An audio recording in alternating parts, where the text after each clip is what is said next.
qu'est-ce que la montagne? Ça, c'est un vaste sujet, un sujet en tout cas extrêmement intéressant. La montagne, c'est d'abord mon lieu de naissance, c'est quelque chose qui m'inspire fortement, c'est quelque chose qui me motive tous les jours au quotidien.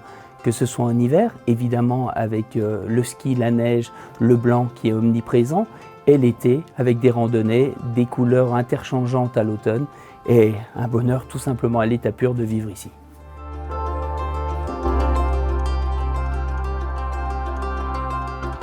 Il est toujours beaucoup plus important de se réunir, de discuter, de trouver des solutions communes qui nous permettent de vivre sur un territoire.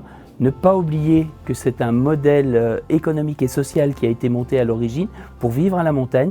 Les territoires de montagne, c'est des territoires difficiles, c'est des territoires qui sont très rudes, qui sont très compliqués.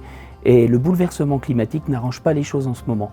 Travailler ensemble, trouver ensemble des solutions et un avenir périn pour la montagne, pour les acteurs économiques, c'est le but de tout le monde et en tout cas c'est le but de tous les élus des territoires.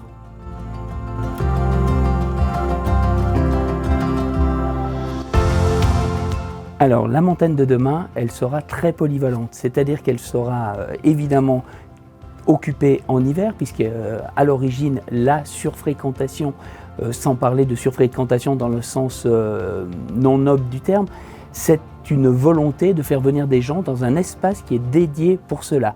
On ne va pas en montagne, on ne va pas en haute montagne, et en tout cas encore plus ici à Chamonix, si on n'a pas cette connaissance du terrain et cette possibilité de sécurisation qui a été mise en œuvre.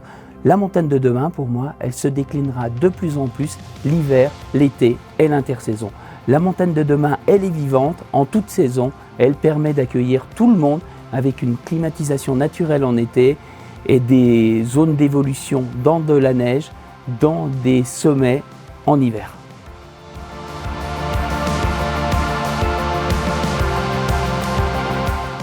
Oui, j'ai des attentes et j'ai des attentes qui ne sont pas nouvelles malheureusement. J'ai des attentes qu'on comprenne à un moment donné que si on veut être ambitieux, il faut appuyer là où aujourd'hui ça ne fonctionne pas. Il faut aussi travailler collectivement, penser collectivement et toutes les idées sont bonnes, qu'elles soient d'un côté beaucoup plus environnementaliste ou alors d'un côté politique. Mais on doit se comprendre, la vérité ni à droite ni à gauche, elle est très souvent au milieu, c'est en travaillant ensemble qu'on y arrivera.